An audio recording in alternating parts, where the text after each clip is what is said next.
Good morning everyone, welcome to the class for IBPS Clerk Reasoning and Verbal Reasoning. Today we are covering the topic of cause and effect. So two things are there actually in this class. First is the concept of cause and effect and other is course of action. So both of these topics we are going to cover for you, the cause effect relationship and course of action relationship. So what type of questions are there based on cause effect and what are the questions on course of action, along with discussion of problems. Let us understand first of all what is a cause effect relationship. As the name itself suggests, a cause effect relationship is all about finding the reason and the consequence. What is the consequence? And try to match that. So there are some statements given to you. One of the statements can be the cause of the other statement, right?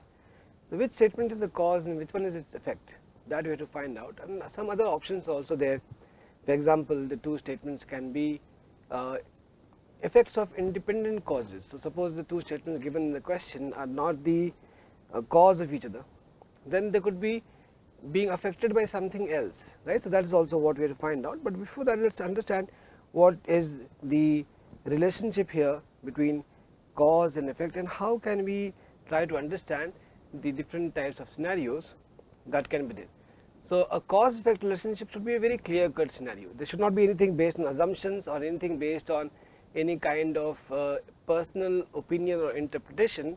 There should be a very logical relationship. So first of all, first point we are looking for, there should be a very logical and practical reason between the cause and its effect.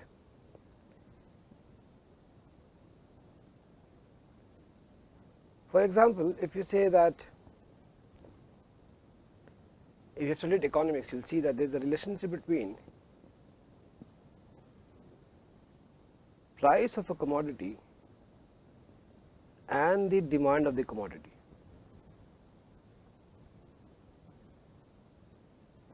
So definitely here is the price that controls the demand, not exactly the demand which controls the price.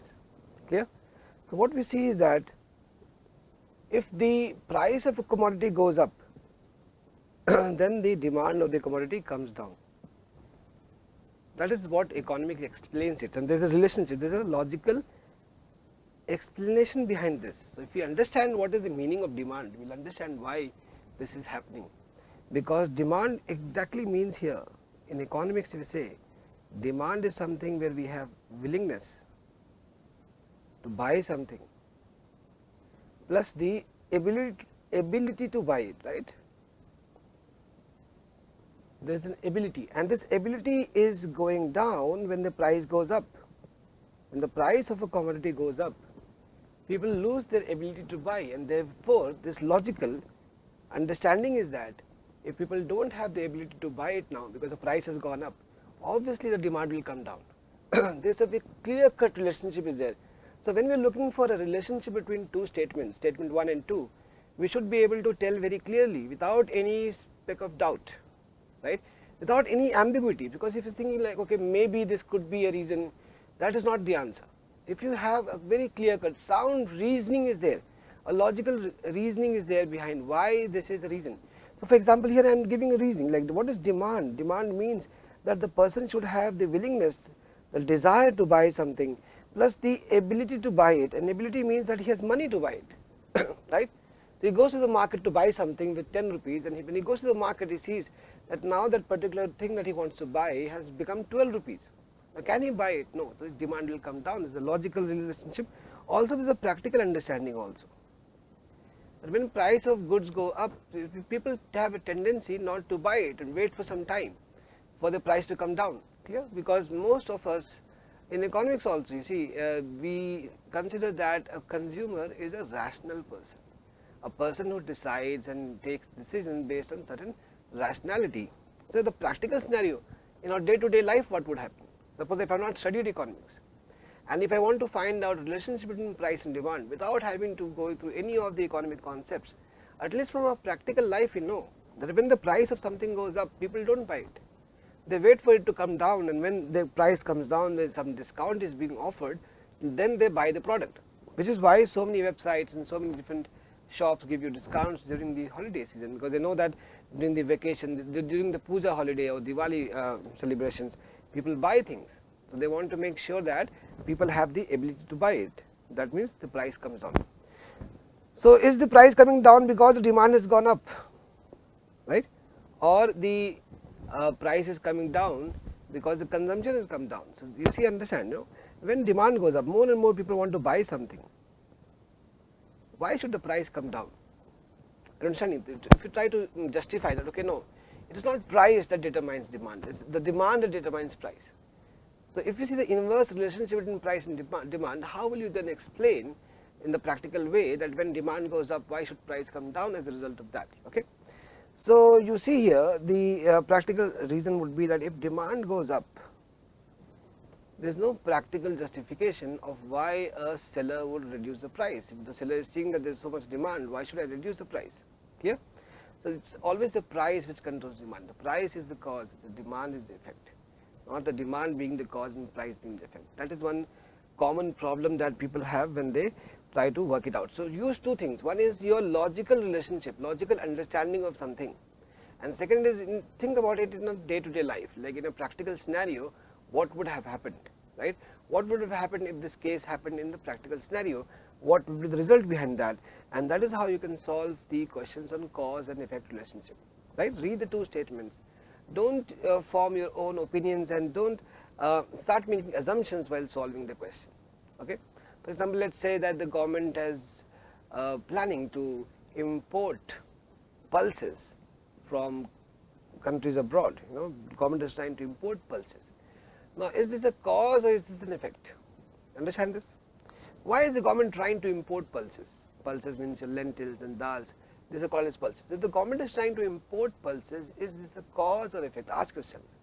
It must have been a reason why. Otherwise, we grow enough crops and pulses in our country. Why is the government trying to import from outside? Because of drop in the domestic yield of pulses. So there would be a reason behind that. That reason is the cause, and the step being taken by the government is the effect. So let's do one thing. Let's see a question here and see how it actually works out. So a question comes in the examination. There will be 5 answer options, which will give you, and there will be a statement followed by two statements are there, A and B, and we have to read both the statements and then find out which is the right answer. We mark A as the answer if statement A is the cause and B is its effect. We mark B as the answer if B is the cause and A is its effect.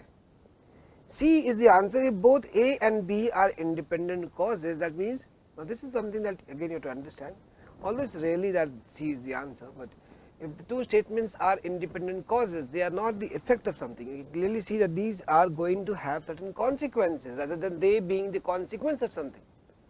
Clear?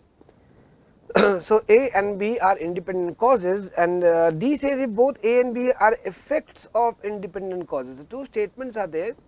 Both of these look as an reaction to a particular action, as a consequence of something happening, but the two statements are not related to each other. They must be having independent causes. So that's how the answer becomes D, and E is the answer if both A and B are effects of some common cause. For example, let's say that people are willing to buy environmental friendly products. Nowadays you see a lot of people talking about buying products which are environment friendly, biodegradable products, even if they have to pay a little bit more for it, right? They are ready to buy that environment friendly product. Also, we see a statement made in a newspaper that most of the countries are targeting to reduce their carbon emissions. Countries are planning to reduce their carbon footprints or carbon emissions. Now, both of these things are causes, both of these things are effects. There must be a reason why people are ready to buy or to pay extra for using environment friendly products. And there must be a reason why countries want to reduce their carbon emissions, and the common reason behind both of these is a concern for the environment, right? So these are two effects of a common cause. So, if A and B are effects of some common cause, that is how the answer will be. Now, let us look at the first statement A. The price of petroleum products dropped marginally last week. So, words like these, substantially, marginally, hugely, these are important. So, this is a slight reduction between the slight reduction in the price of petrol this week compared to last week, dropped marginally last week. Now, the state government reduced the tax on petroleum products last week. So, there is a very clear cut relationship. Why did the price fall down? The price fell down because the state government reduced the tax on petroleum products last week, right. There is a marginal decrease because when the state governments reduce the tax alone, then the decrease will not be so much, because there are 2-3 components of taxes like central taxes and state taxes, right. Anyhow, even if you do not know how taxes are applied on petrol, you can see that, okay, if you reduce tax, what will happen? Price will drop. Clear? So, what is the reason here? B is the cause, B is causing A. So, B is the reason why A is happening. So, B is the cause and A is its effect. The answer will be B here. Alright. Now, let us look at the next question here. The government has decided to increase the number of seats in undergraduate courses from next academic session. So, that is one thing. The government has, I will read it out for you, the government has decided to increase the number of seats in undergraduate courses from the next academic season. That is statement A. What is the government trying to do? Increase the number of seats. Now, what is B? B saying that government has decided to withdraw its grant from all government medical colleges from the next academic session. Now, you see here, first one is that the government medical college, not the government, sorry, the government medical college has decided to increase the number of seats, and the second statement says the government has decided to withdraw its grant. What is the relationship between two things? You see, in statement B, we see that the government has decided to withdraw its grants. What is the government doing? Withdraw grants. What are grants? Grants are subsidies, that money that the government gives to colleges. Who is withdrawing grants? Government is withdrawing grants. So, if the government withdraws grants from medical college, from government medical colleges, which college? Government medical college. If the government decides to withdraw grants from government medical colleges, it will cause a lack of funds. What will it cause? Cause a lack of funds for the college. So, then how will the college be able to meet its expense?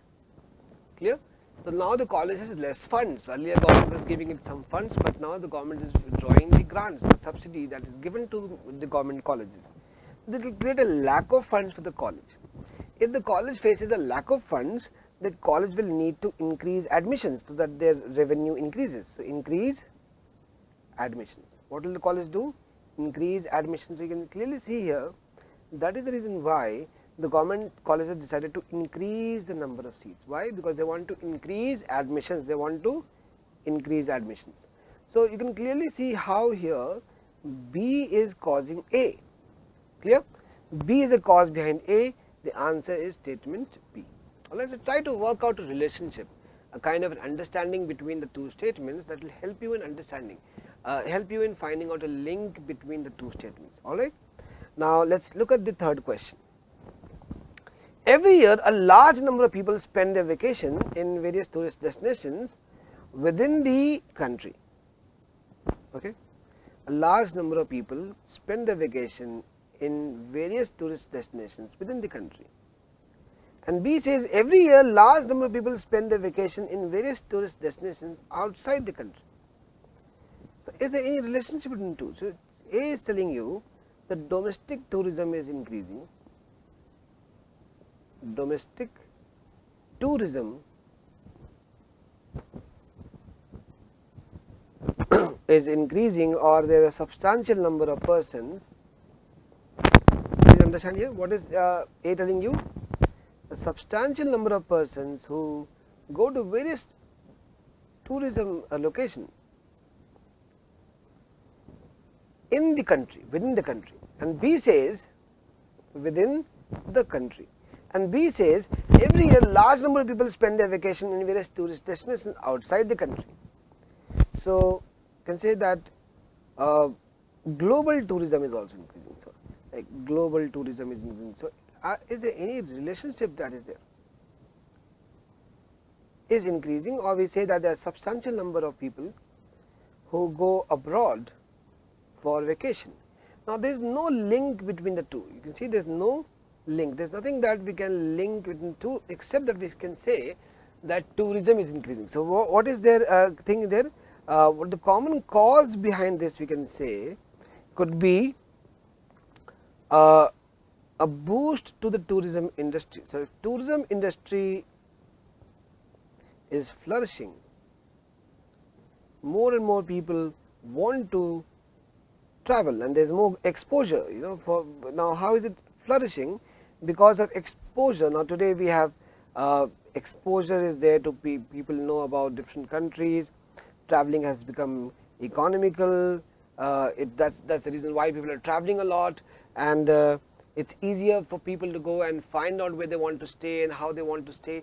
So a lot of information is there. Internet has brought the world into it. So there could be a number of reasons why tourism has become so important in the world, and this could be the reason behind both of these happening. So they are both the effects. So they are related. No, they are not unrelated points. So both of these are effects of some common cause, and that's how we can say that the two statements are effects of some common cause. Let's look at the fourth statement. The government has recently fixed the fees for professional courses offered by unaided institutions. What is the meaning of unaided? They are not funded by the government. Okay, so recently the government has fixed the fees for professional courses offered by unaided institutions, which are much lower than the fees charged last year. So what is the government doing? Fixing the fees, that you can't charge more than this, and this fees is less than what was the fees last year in unaided colleges which don't get grants or subsidies from government. The parents of the aspiring students launched a severe agitation last year, protesting against the high fees charged by the unaided institutions. So there was a protest last year. You can say severe agitation by parents of aspiring students. What were they protesting against? The high fees. So they were protesting against high fees, and this is fixed the fees, and they have made the fees lower than the fees charged last year. The fees was high and the government has lowered it, and there was an agitation last year by parents who were protesting against the high fees by which colleges? Unaided colleges. You can see the common word is unaided institutions. The common idea is that the fees was high, there was a protest against it, and now the fees has become less. So it's a very clear-cut scenario where B is the cause and A is the effect. Because there is a protest and parents are protesting against the very high fees charged by unaided institutions, and that's the reason why the behest of the parents, the request of the parents, or because of the protest by the parents, the government has looked into the matter and has decided to fix the fees. There will be a fixed fees for all unaided institutions, and they cannot charge more than this. And this fixed fees is much lower than what the colleges were charging last year. So there is a clear-cut relationship between B and A. Now let's look at the question from the previous session, contest question. There are 36 students in a class. Sunita ranks 3rd among the girls in the class. Ajay ranks 5th among the boys in the class. Sunita is 1 rank below Ajay in the class. No two students hold the same rank in the class. What is Ajay's rank in the class? 36 students are there in the class. 36 students in a class. Sunita's rank 3rd among the girls. So among the girls, 1, 2, 3, the 3rd rank is that of Sunita. And among the boys,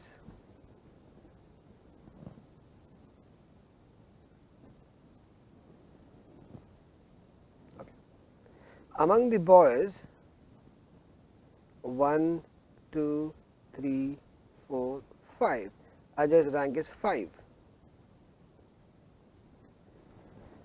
Sunita is 1 rank below Ajay in the class. Now, Sunita is 1 rank below Ajay in the class. So this 3rd rank is there. She is 1 rank below Ajay in the class. Okay, in the whole class. So we are talking about the whole class here. not among the boys, not among the girls. She is ranked one rank below. That means two girls are ranked above Ajay, that's for sure. You see, two girls are ranked above Ajay. These two girls are ranked above Ajay. There are four girls ranked above Ajay. So 4 plus 2, 6. Ajay's rank would then be 7th. You see, there would be in whichever order we can say this 1, 2, 3, 4, 5, 6. These 6 ranks will have 4 boys and 2 girls. Now, which 2 girls are, where are the 2 girls ranked? We don't know. 4 boys and 2 girls are ranked above Ajay. So, Ajay's rank in the class will be 7th. And Smita's rank in the class will be 8th. Alright, so that's the answer for this question. Now let's look at the contest question for today. Chitra is the daughter of Beena. Hitesh is the brother of Chitra. Fateh is the father of Chitra. Gaurav is the son of Fateh. Dinesh is the brother of Fateh. What is the relationship between Chitra and Dinesh? This is a blood relationship question. Look at the question and see and try to solve the question. Use the concept that we have discussed earlier in the blood relations class, right? This is a very important question based on blood relations for your examination. So if you have been following our classes properly and have gone through the method that we have taught you for solving questions on blood relations, you will be able to solve this question. So try solving the question and post the answer in the comment section below. For now, we'll continue with the class for cause effect and course of action, that is under verbal reasoning. Okay. Now here we have now the course of action question, right? So first of all, let's understand before we read the question, like what is the course of action? You see, what course of action is a solution. In a very short word, we say it's a solution to a problem. It is normally an administrative step. You can see when there is a question given in the examination, they define to you what is a course of action. So a course of action is a solution, it's a follow-up, it's a solution to a problem. It can be an administrative step, that means a step taken by the government or the management. It could be an action taken for follow-up or further improvement. Clear? So a course of action can be a short-term or long-term course of action. So let's understand this concept also. Regarding course of action, a course of action can be of two types. It could be a short-term course of action. If there is a problem, we would want to solve it immediately, at least to address some of the main concerns instantly, and that's called short-term. So a course of action can be short-term or long-term. Course of action can be long-term too, right? For example, if we want to solve this problem in the future to make sure that this problem does not arise again, then that will be a long-term problem. Clear? Long-term solution. So course of action can be both short-term and long-term. What can a course of action not be? While selecting a course of action, what are the key points that you must keep in mind so that you don't make a mistake? First of all, make sure that a course of action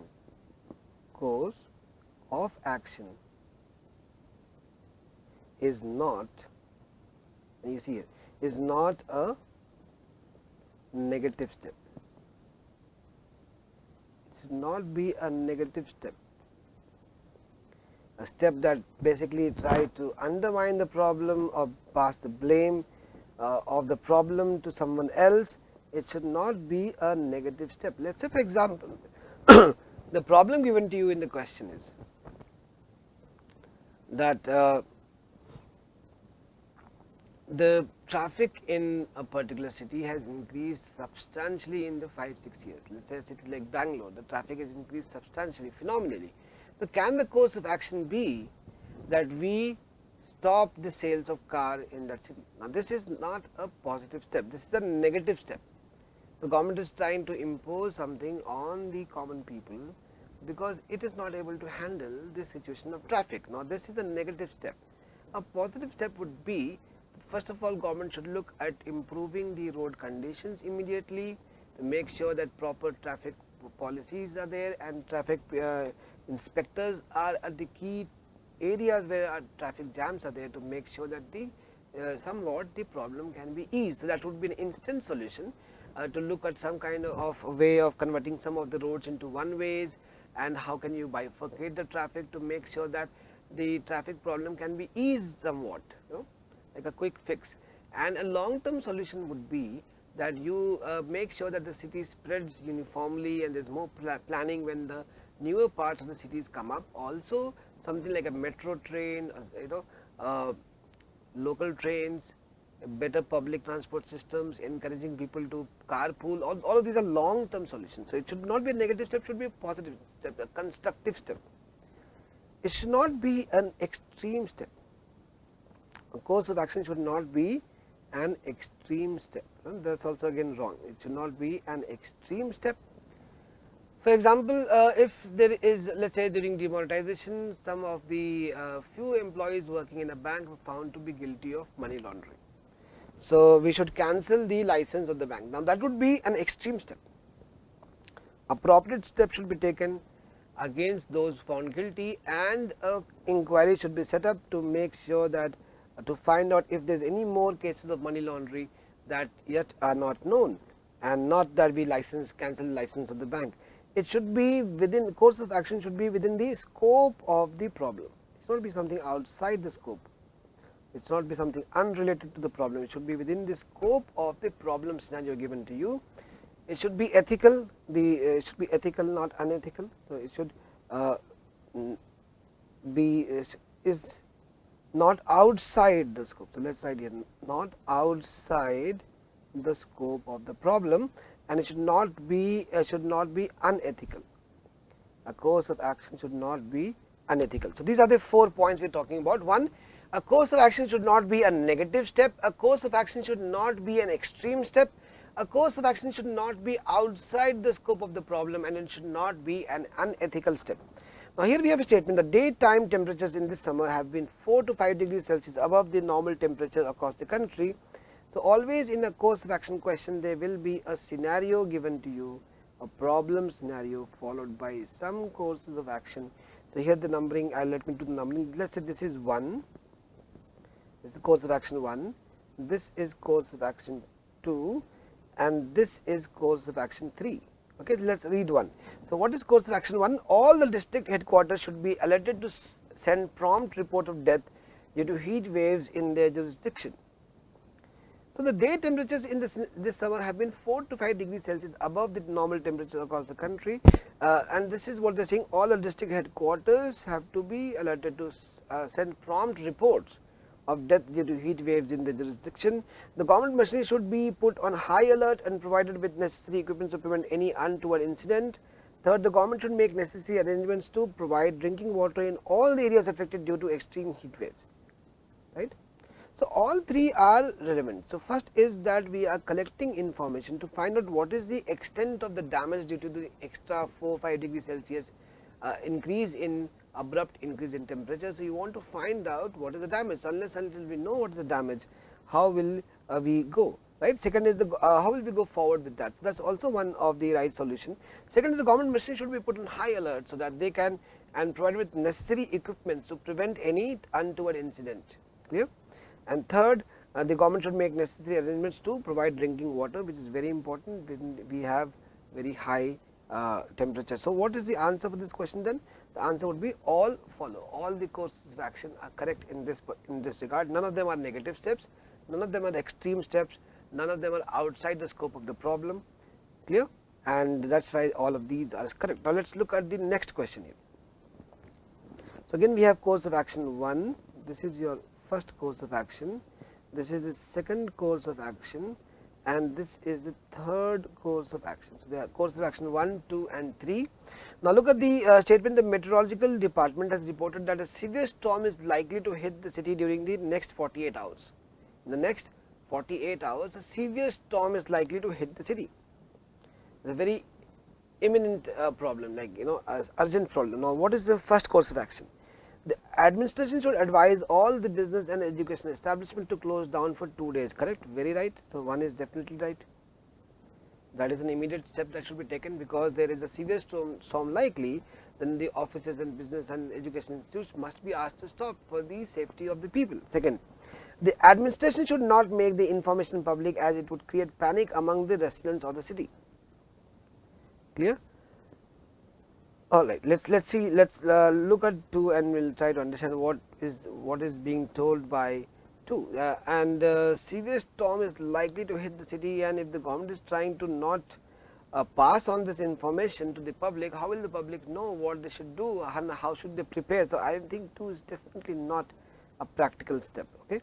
Now, let us look at the third one, and the administration should activate its disaster management program to tackle any possible emergency situation. Yes. So, 3 is right. So, what will be the answer? The answer will be 1 and 3, not 2. Hiding this information for a storm that is going to hit the city in the next 48 hours from the public is not a constructive step, not a positive step, it is a negative step. So, the answer is 1 and 3, not all.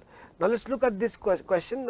This is a kind of question where we have 2 statements, 1 statement followed by 2 courses of action. In the previous question, we had 3 courses of action, here we have 2 courses of action. So, the way the question is framed is that in each question is given a statement followed by 2 courses of action numbered 1 and 2. A course of action is a step or administrative decision to be taken for improvement, follow up or further action in regard to the problem, policy, etc. This is what I have already explained to you. The question will explain to you what a course of action is. And then we have to choose the answers: A if only 1 follows, B if 2 follows, C if either 1 or 2 follows. So, what is the meaning of either 1 or 2 follows? So, there are 2 solutions for a problem, both of them individually can help you solve the problem, but the 2 solutions are contrast of each other. So, both cannot be applied, only one of them can be applied, but both the solutions are practical, both the solutions will help solve the problem, but only one of them will apply. Alright, and D is the answer if neither of them follows, and E is if both 1 and 2 follow. Let us look at the statement here. An increased number of credit debit card forgery cases have been recorded recently. So, a lot of forgery cases are happening for credit cards and debit cards. Look at the first course of action. The bank should make stricter verification to ensure the access to credit debit card by the authorized person. Yes, that means there should be a more robust way of verifying the credit cards. Like you see, earlier we had only the PIN code, but now we have PIN and OTP both, and then we have CVV. So, now the more stricter verification is there. So, 1 is correct. Second is the bank should advise the customers to be more careful in dealing with plastic money. Yes, advisory is also required, and we see this in our day to day life. You see advertisement given by RBI where they are asking you not to disclose your information, all this. We see this in real life happening. So, both the statements are correct, and therefore, the answer would be both 1 and 2 follow. Right. So, let us look at the next question here. Same thing, there is one statement followed, there are 2 statements A and B. This is a cause effect question. So, let us look at this cause effect question. This is a cause effect question. So, the government has imported large quantities of sugar as per trade agreement with the other countries. The price of sugar in the domestic market has fallen sharply in the recent months because of the importing of large quantity of sugar. So, definitely here A is the cause and B is the effect. Answer will be A. Clear? The government has imported large quantities of sugar, and this has led to a decrease in the price of sugar in the domestic market. Very clear cut answer.